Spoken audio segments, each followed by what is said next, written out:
Tuwang-tuwa at hype na hype si Draymond Green at Stephen Curry sa ginawa ng rookie. Nagbabalik mga idol ang point guard na si Chris Paul. Hindi pa makapaniwala ang player na to sa ginawa ni Stephen Curry.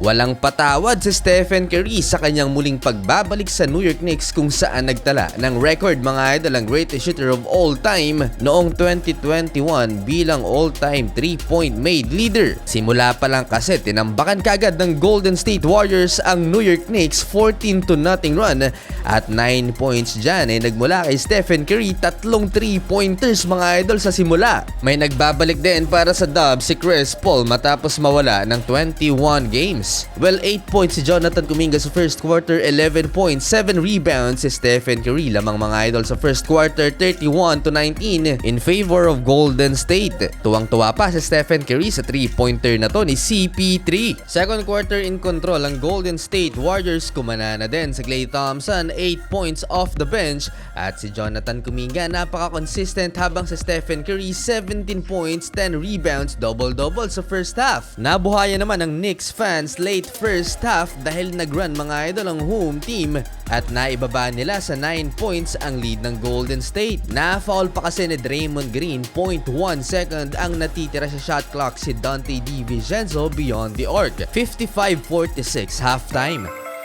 Nakikipagkulitan pa si Donte DiVincenzo sa kanyang dating former teammate na si Stephen Curry. Bakit daw mainit kaagad si Steph? Third quarter, Jonathan Kuminga to Stephen Curry in transition, wide open 3-pointer. 20-point double-double na for Stephen Curry. Donte DiVincenzo laban na naman kay Draymond Green, acrobatic finish. Nakasagot pa ng long 3-pointer si Stephen Curry bago ilabas pero dito na nag-run ang New York Knicks at kinabahan na si Steve Kerr dahil baba sa 6 points ang lead ng Golden State.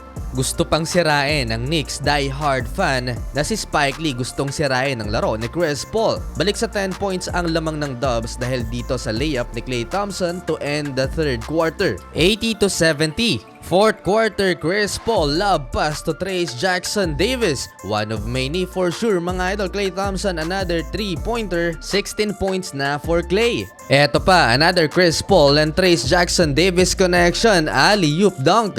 Bago pa ipinasok sa Stephen Curry, 4 na lang mga idol ang lamang ng New York Knicks. 89-85. No Julius Randle para sa home team habang si Andrew Wiggins naman wala para sa Dubs. Buti na lang andito si Jonathan Kuminga na so far may 22 points and Brandon Podziemski first 2 points of the game. Grabe ang hype ni Draymond Green at Stephen Curry. Reverse layup and 1 para sa rookie. Parang pinapaasa lang nitong Golden State ang New York Knicks dahil tuwing magmi-mini run sila lagi namang may sagot mga idol ang visiting team.